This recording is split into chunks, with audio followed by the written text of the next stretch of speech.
Hello everyone, welcome back to কাঁচা লঙ্কার official YouTube channel. আমার মতো কে কে আছেন বলুন তো, যারা শুক্তো পেলে পুরো ভাতটাই খাওয়া হয়ে যায়, মাছ মাংসের কোনো প্রয়োজনই হয় না। আজকে তাদের জন্যই নিয়ে এসেছি শুক্তো। শুক্তো রান্না করাটা সবার মনে হয় একটু কঠিন, তবে রান্নাটা কিন্তু কঠিন না। কিছু উপকরণ আছে এবং কিছু স্টেপস আছে যেগুলো ফলো করলে কিন্তু রান্নাটা খুবই সহজ। তাহলে চলুন আজকে সবাই মিলে শিখে ফেলি কি করে খুব সহজে বাড়িতে বিয়ে বাড়ির মতো শুক্তো বানাতে পারবেন।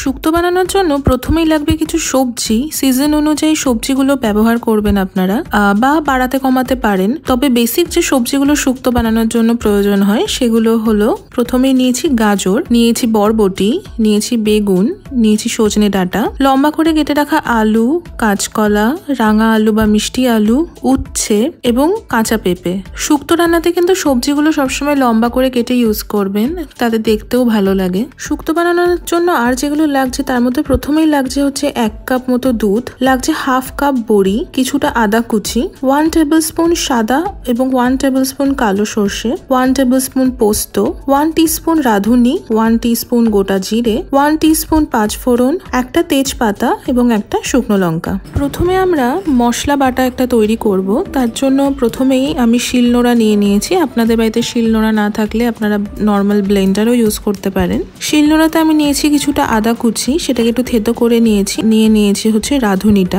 আদা এবং রাঁধুনিটা খুব ভালো করে বেটে নেব।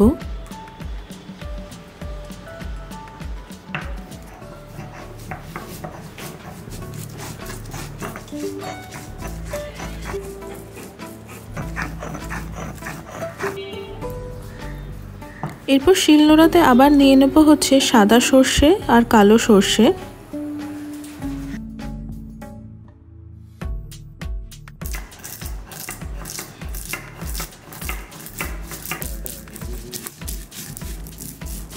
আর তার সাথে নিয়ে নেব পোস্ত, দিয়ে সবগুলোকে একসাথে ভালো করে বেটে নিচ্ছি।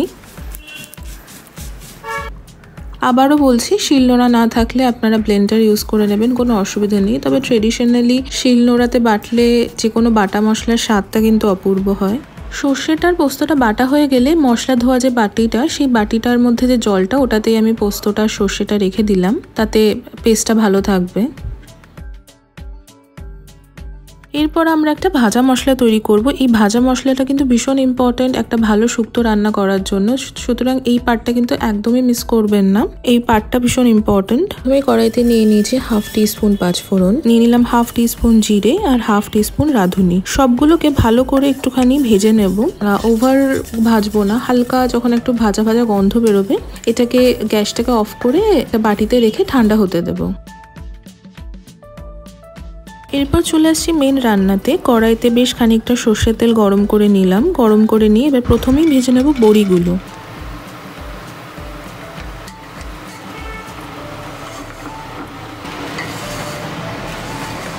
বড়িটা ভাজা হয়ে গেলে তুলে রাখবো। তারপরে দিয়ে দেবো উচ্ছেটা।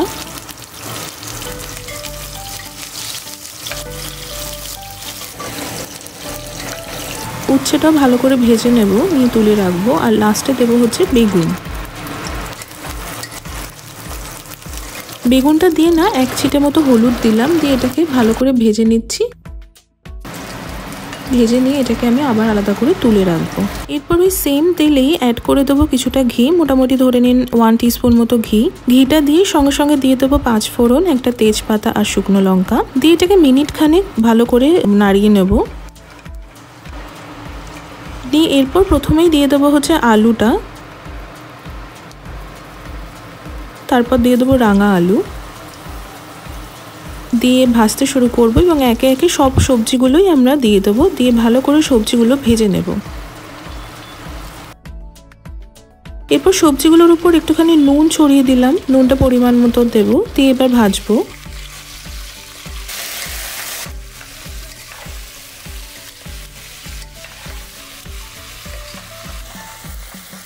2-3 মিনিট ভাজার পর এবার আদা এবং রাঁধুনি বাটাটা যেটা বেটে রেখেছিলাম সেটা দিয়ে ভালো করে সবজিগুলোর সাথে ভেজে নেব।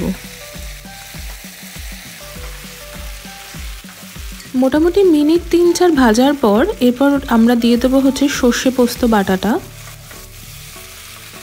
সর্ষে পোস্ত বাটাটা দিয়ে বেশ খানিকটা নাড়িয়ে নেওয়ার পর দিয়ে দেবো হচ্ছে চিনি। শুক্তো কিন্তু একটু মিষ্টি মিষ্টি ভালো লাগে, তাই চিনিটা বুঝে দেবেন। দিয়ে ভালো করে মিক্স করব। মিনিট খানেক নাড়িয়ে নেওয়ার পর এরপর দিয়ে দেবো হচ্ছে দুধটা দিয়ে দিলাম। দিয়ে ওই যে বাটিটাতে দুধ ছিল সেই বাটিটাতে খানিকটা জল দিয়ে জলটা ঢেলে দিলাম।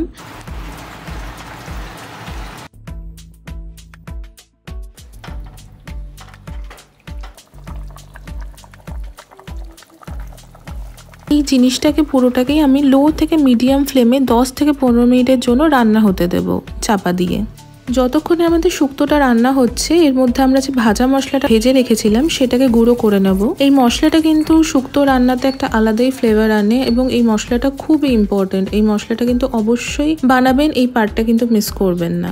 মোটামুটি মিনিট 10-15 হয়ে গেছে, সবজিগুলো ভালো করে সেদ্ধ হয়ে এসেছে।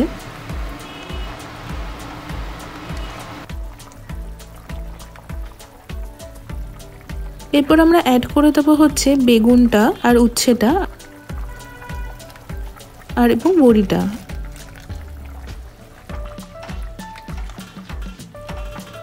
একসাথে তিনটেই অ্যাড করে দিয়ে আরও মিনিট 2-3-এর জন্য এটাকে চাপা দিয়ে ফুটতে দিতে হবে। মিনিট 2-3 পর ঢাকাটা খুললাম। শুক্তো কিন্তু একদম তৈরি হয়ে গেছে।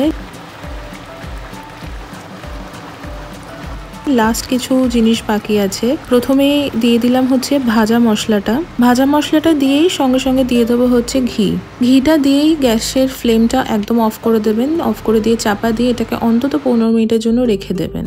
শুক্তো কিন্তু একদম তৈরি হয়ে গেছে। গরম গরম ভাতের সাথে সার্ভ করুন। এটা কিন্তু একদম বিয়েবাড়ি স্টাইলের বানালাম। কয়েকটা স্টেপ আছে সেগুলো প্রপারলি ফলো করলেই কিন্তু একদম এরম ভাবেই বাড়িতে শুক্তো বানাতে পারবেন। আশা করি আপনাদের আজকে ভিডিওটা খুব ভালো লেগেছে। যদি ভালো লেগে থাকে তাহলে অবশ্যই কমেন্ট সেকশনে জানাবেন আপনারা বাড়িতে এটা ট্রাই করলেন কিনা। আর আমাদের ভিডিওটা লাইক করবেন, শেয়ার করবেন। দেখা হচ্ছে পরবর্তী একটা সুন্দর রেসিপির সাথে। ততক্ষণ অবধি ভালো থাকবেন, রান্না করুন, ভালো খান এবং সুস্থ থাকুন। See you soon.